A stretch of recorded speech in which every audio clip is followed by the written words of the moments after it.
नमस्कार विद्यार्थी मित्रांनो, तुम्हा सर्वांचे आजच्या या मराठीच्या या सत्रामध्ये खूप खूप स्वागत आहे. विद्यार्थी मित्रांनो, मागील सत्रामध्ये आपण आपला सर्वांचा आवडता पाठ आजी कुटुंबाचा आगळ हा अभ्यासला आहे. तर आता विद्यार्थी मित्रांनो, या सत्रामध्ये आपल्याला आपल्या पाठ्यपुस्तकातील दुसरी कविता म्हणजेच उत्तम लक्षण, जे एक संत काव्य आहे,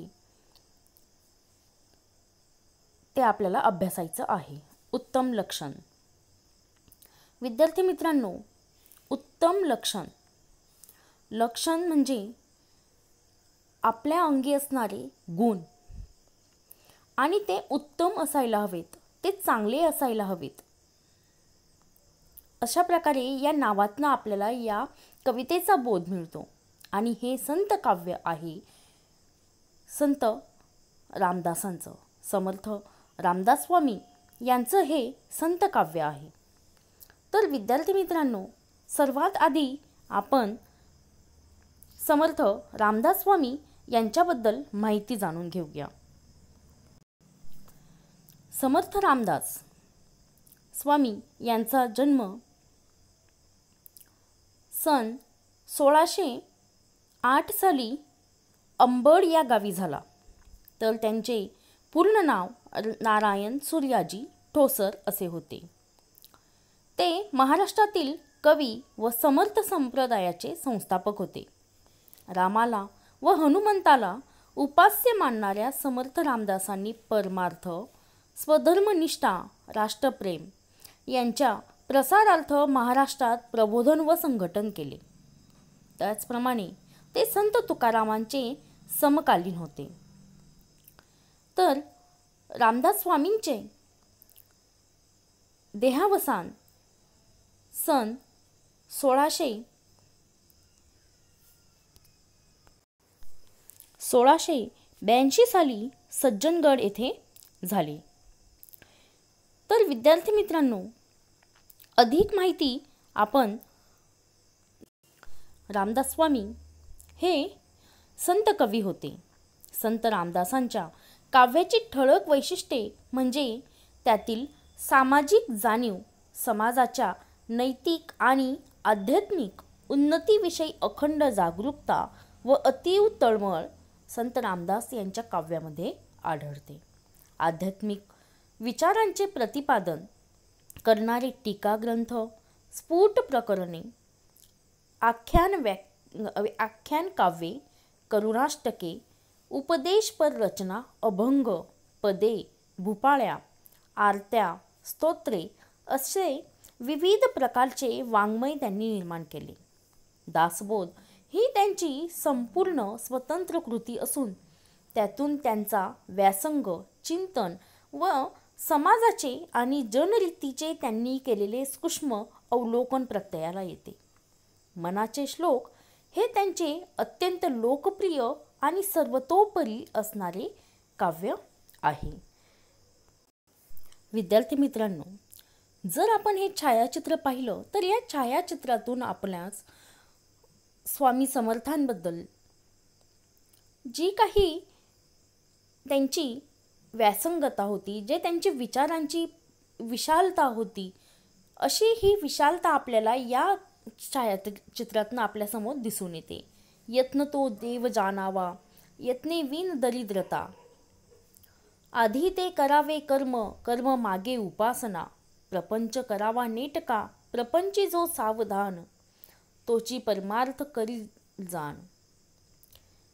अशा प्रकारे अनेक रचना जर आपण त्यांच्या पाहिल्या तर त्यामध्ये आपल्याला एक गूढ असा अर्थ, आणि तो अर्थ आपल्याला आपलं आयुष्य जगण्यासाठी आपल्याला आयुष्य जगण्यासाठी हा मार्ग अत्यंत लाभदायक ठरत असतो. चला तर मग आता या उत्तम लक्षण या संत काव्यातून आपणास कोणत्या प्रकारची माहिती मिळते ते आपण पाहूया. विद्यार्थी मित्रांनो, उत्तम लक्षण हे एक संत काव्य असून ते आदर्शत्वाची संकल्पना आपल्यामध्ये रुजवत आहे. उत्तम लक्षण या संत काव्यामध्ये, या रचनेमध्ये संत रामदास यांनी आदर्श व्यक्तीची लक्षणे आपल्याला सांगितलेली आहेत. आदर्शत्वाची संकल्पना स्पष्ट करताना त्यांनी काय करावे आणि काय करू नये याबाबत आपणास मार्गदर्शन केले आहे. सत्याचा मार्ग स्वीकारावा, विवेकाने वागावे, कीर्ती वाढवावी असा संदेश या रचनेतून संत रामदास देतात. चला तर मग आधी आपण या रचनेचं वाचन करून घेऊया. श्रोती व्हावे सावधान, आता सांगतो उत्तम गुण, जेणे करिता बाणे खून सर्वज्ञपणाची. वाट पुसल्याविन जाऊ नये, फळ ओळखल्याविन खाऊ नये. पडिली वस्तू घेऊ नये एकाएकी, जनी आर्जव तोडू नये, पापद्रव्य सोडू नये, पापद्रव्य जोडू नये. पुण्यमार्ग सोडू नये कदाकाळी, तोंडाळासी भांडो नये, वाचाळासी तंडो नये. संत संग खंडू नये अंतर्यामी, आळसे सुख मानू नये, चहाडी मनास आणू नये. शोधल्याविन करू नये कार्य काही, सभेमध्ये लाजो नये, बाष्कळपणे बोलू नये.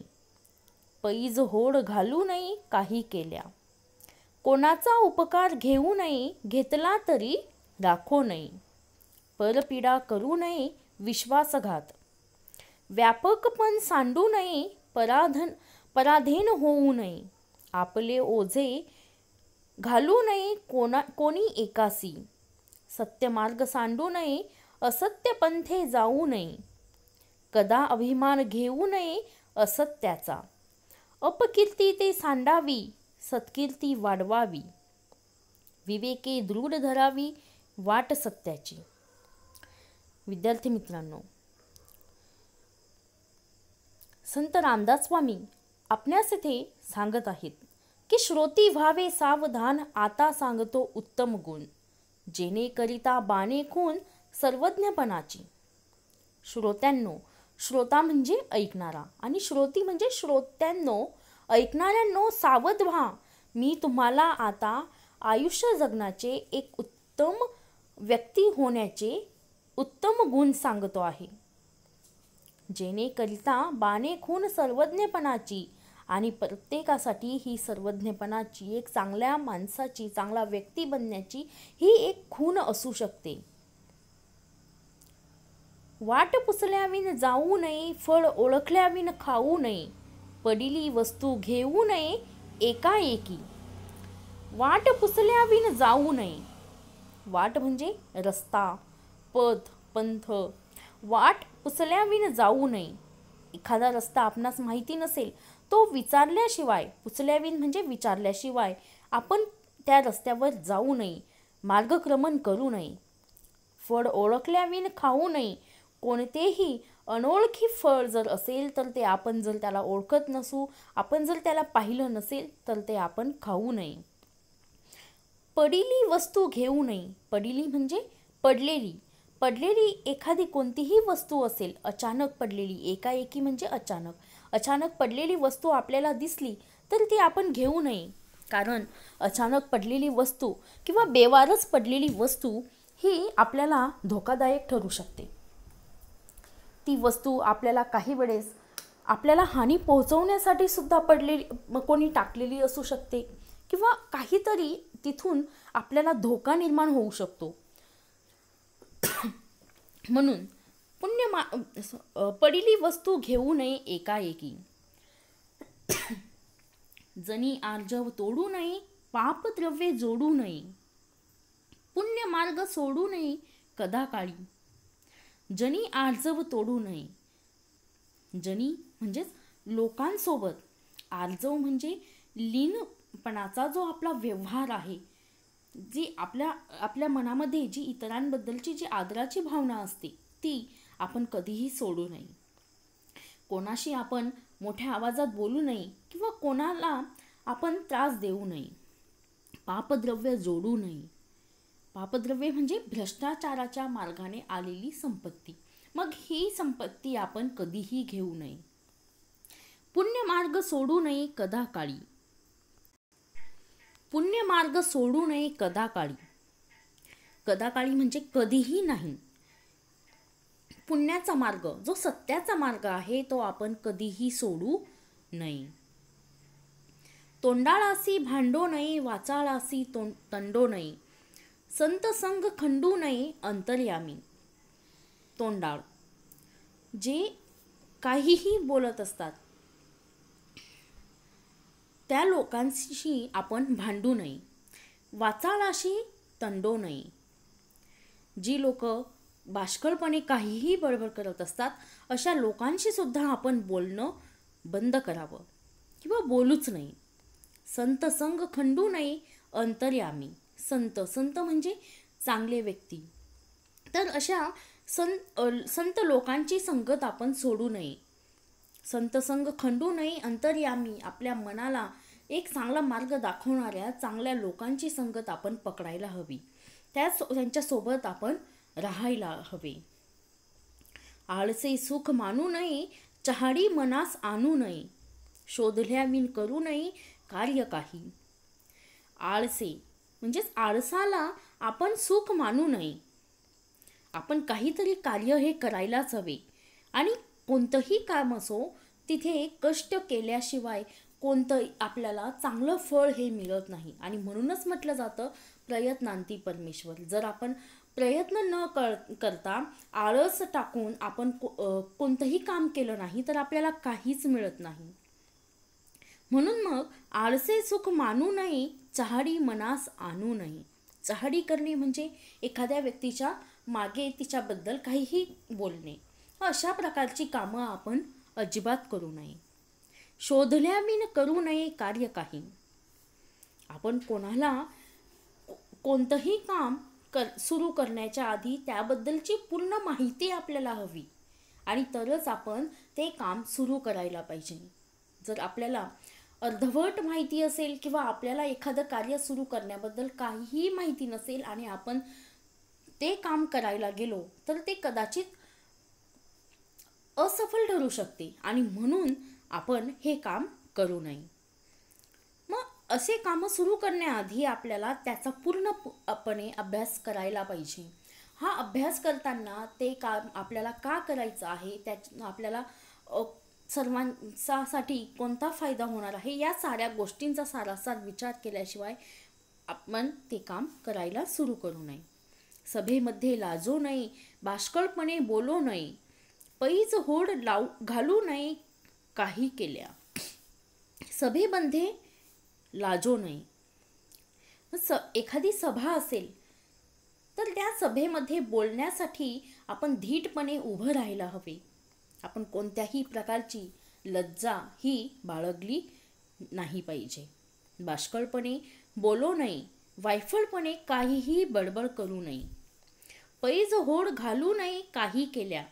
काहीही होऊ द्या पण आपण कोणत्याही प्रकारची पैज घालू नये किंवा कोणत्याही प्रकारची आपण शर्यत लावू नये. कोणाचा उपकार घेऊ नये आणि घेतला तरी राखो नये, परपीडा करू नये विश्वासघात. कुणाचा उपकार आपण घेऊ नये आणि जरी आपण एखाद्याचा उपकार घेतला, परोपकार घेतला तर मात्र आपण तो ठेवायला नको. लगेच आपण त्या उपकाराची परतफेड करायला हवी. दुसऱ्याने केलेल्या उपकारांची जाणीव ठेवून कृतज्ञतेने ते उपकार आपण फेडायला हवेत. परपीडा करू नये विश्वासघात. परपीडा म्हणजेच दुसऱ्याला कोणत्याही प्रकारचा त्रास देणे ही झाली परपीडा. आणि मग ही परपीडा ही कोणत्याही प्रकारची असू शकते. आपण एखाद्याला मारणं किंवा बोलणं किंवा एखाद्याचा विश्वासाला तडा घालणे किंवा एखाद्याचा विश्वासघात करणे ही सुद्धा परपीडा होऊ शकते. आणि म्हणून ही परपीडा आपण करू नये. व्यापकपण सांडू नये, पराधीन होऊ नये, आपले ओझे घालू नये कोणी एकासी. व्यापकपण म्हणजे विस्तीर्ण किंवा चांगले विचार, सर्वांगीण विचार. आपण एखाद्या गोष्टीचा सर्वांगीण विचार करायला हवा. एकाच दृष्टीने विचार न करता साऱ्या बाजूंनी आपण विचार करायला हवा. आणि मग हा असा व्यापकपण आपण कधीही सोडू नये. आपल्या अंतर्मनामध्ये हे सारे विचार करणं आपल्याला अत्यंत गरजेचं असतं. आणि म्हणून व्यापकपणा हा विचारांचा असायला हवा. पराधीन होऊ नये. पराधीन म्हणजे दुसऱ्याच्या ऐकण्यामध्ये असणे किंवा दुसऱ्याची हाजी हाजी करणे, असे कार्य आपण करू नये. ह्यालाच म्हटलं जातं पराधीन होऊ नये. मग असे पराधीन न होणे कारण का, की आपण जर पराधीन झालो तर आपली बुद्धी ही आपण वापरत नसतो, तर हे समोरच्या जसं म्हणेल त्याची हाजी हाजी आपल्याला करावी लागत असते. आणि म्हणून संत रामदास म्हणतात की पराधीन कधीही होऊ नये. आपले ओझे घालू नये कोणी एकासी. कोणी एकासी म्हणजे कोणालाच नाही. एखाद्या कोणत्याही व्यक्तीवर आपले ओझे जे आहे, आपली जी जबाबदारी आहे, ती जबाबदारी आपण कोणत्याही व्यक्तीवर देऊ नये. आपली जबाबदारी आहे, आपलं कर्तव्य आहे आणि ते मला पूर्ण करायचंच आहे, अशा दृष्टीने आपण ते काम केलंच पाहिजे. म्हणजे आपला अभ्यास आहे, आपलं लिखाण काम आहे, हे आपणच करायला पाहिजे. ते आपण दुसऱ्याला करायला देऊ नये. सत्य मार्ग सांडू नये, असत्य पंथे जाऊ नये, कदा अभिमान घेऊ नये असत्याचा. सत्य मार्ग सांडू नये. सत्यमेव जयते असं म्हणण्यात येतं. आणि सत्य हे नेहमी जिंकत असते. म्हणून सत्य मार्ग कधीही सोडू नये. सांडू नये म्हणजे सोडू नये. हा सत्याचा मार्ग आपल्याला नेहमी जिंकवत असतो. असत्य पंथे जाऊ नये. आणि जो मार्ग खोट्याचा आहे, त्या खोट्या मार्गाने आपण कधीही जाऊ नये. याचाच अर्थ आपल्या विद्यार्थी जीवनामध्ये आपण जर घेतला तर परीक्षा पास होण्यासाठी अभ्यास करणं हे गरजेचं आहे. आणि अभ्यास करून परीक्षा देणं आणि ती परीक्षा सफल होणं हे म्हणजेच सत्याचा मार्ग पकडून काम करणं. कारण हा मार्ग थोडा कष्टमय असेल, खडतर असेल, परंतु जे फळ आहे, जे आत्मिक समाधान आपल्याला मिळणार आहे, ते चांगलंच असणार आहे. हा झाला एक सत्य मार्ग. परंतु परीक्षेसाठी अभ्यास न करता त्याच्यामध्ये कॉपी करणं, एखाद्या कोणत्याही मार्गाने ती परीक्षा देणं, हा झाला असत्य पंथ, असत्य मार्ग. आणि अशा मार्गाने गेल्यानंतर कदाचित आपल्याला पुढेही अडचण येऊ शकते आणि मग तिथे आपल्याला कोणत्याही प्रकारचं समाधान मिळत नाही. अशा प्रकारे या असत्य मार्गाला आपण जाऊ नये. कदा अभिमान घेऊ नये असत्याचा. आणि या अशा असत्याचा आपण कधीही अभिमान वाटून घेऊ नये. अपकीर्ती ते सांडावी, सत्कीर्ती वाढवावी, विवेके दृढ धरावी वाट सत्याची. अपकीर्ती ते सांडावी. कीर्ती म्हणजेच चांगली प्रतिमा. ही जी अपकीर्ती असते, जी वाईट प्रतिमा असते, ती आपण सोडून द्यावी. आणि सत्कीर्ती आपली चांगली प्रतिमा आपण वाढवायला पाहिजे. विवेके दृढ धरावी वाट सत्याची. आपल्या मनाशी आपण सत्याची वाट धरायला पाहिजे. अशा प्रकारे विद्यार्थी मित्रांनो, संत रामदासांच्या श्री दासबोध दशक द्वितीय दुसऱ्या समासातून उत्तम लक्षण हे संत काव्य आपल्यासमोर कविता म्हणून आपल्यामध्ये एक चांगला व्यक्ती घडावा, आपल्यामध्ये चांगले लक्षणं असावीत, आपल्या अंगी चांगले गुण यावीत, यासाठी हा आपल्या अभ्यासक्रमामध्ये आहे. आणि अशा प्रकारे आज आपण या कवितेचा अर्थ लक्षात घेतला आहे. पुन्हा एकदा या कवितेचं आपण वाचन करून घेऊया. श्रोती व्हावे सावधान, आता सांगतो उत्तम गुण, जेणेकरिता बाणे खून सर्वज्ञपणाची. वाट पुसल्याविन जाऊ नये, फळ ओळखल्याविन खाऊ नये, पडिली वस्तू घेऊ नये एकाएकी. जनी आर्जव तोडू नये, पापद्रव्य जोडू नये, पुण्यमार्ग सोडू नये कदा काळी. तोंडाळासी भांडो नये, वाचाळासी तंडो नये, संतसंग खंडू नये अंतर्यामी. आळसे सुख मानू नये, चहाडी मनास आणू नये, शोधिल्याविन करू नये कार्य काही, सभेमध्ये लाजो नये, बाष्कळपणे बोलू नये, पैज होड घालू नये काही केल्या. कोणाचा उपकार घेऊ नये, घेतला तरी राखू नये, परपीडा करू नये विश्वासघात. व्यापकपण सांडू नये, पराधीन होऊ नये, आपले ओझे घालू नये कोणी एकासी. सत्य मार्ग सांडू नये, असत्य पंथे जाऊ नये, कदा अभिमान घेऊ नये असत्याचा, अपकीर्ती ते सांडावी, सतकीर्ती वाढवावी, विवेके दृढ धरावी वाट सत्याची. चला तर मग आता या कवितेमध्ये आलेले काही कठीण शब्द आहेत, त्यांचे आपण अर्थ जाणून घेऊया. श्रोती, श्रोती म्हणजे श्रोत्यांनो, ऐकणाऱ्यांनो. वाट, रस्ता, मार्ग, पंथ, पडिली, पडलेली, एकाएकी, अचानक, आर्जव, लीनता, आदर, पापद्रव्य, भ्रष्टाचारी मार्ग, कदाकाळी किंवा कदाकाळी, कधीच नाही, कार्य, काम, बाष्कळ, वायफळ, परपीडा, दुसऱ्यास त्रास देणे, व्यापकपण, सर्वांगीण विचार, पराधीन, दुसऱ्याच्या आहारी जाणे, ओझे, ओझे, कोणी एकासी, कोणालाच नाही, कदा, कधीही. अशा प्रकारे अनेक शब्द या कवितेमध्ये आलेले आहेत. तर विद्यार्थी मित्रांनो, या कठीण शब्दांवरून आपल्याला हे शब्द कवितेमध्ये ते जसेचे तसे वापरले गेले आहेत का हे सुद्धा आपल्याला पाहायचे आहे. तर ऐकणाऱ्यांनो, या शब्दासाठी काय आलेलं आहे? श्रोती. त्याचप्रमाणे रस्ता आपण रोज वापरतो शब्द, त्याच्यासाठी आलेला आहे वाट. पडलेली यासाठी आलेला आहे पडिली. अचानकसाठी एकाएकी. तर अशा प्रकारे संतांच्या वचनामध्ये हे काही शब्द होते आणि या शब्दांचा वापर त्यावेळी केला जात असायचा. तर विद्यार्थी मित्रांनो, अशा प्रकारे आज आपण उत्तम लक्षण ही कविता अभ्यासलेली आहे.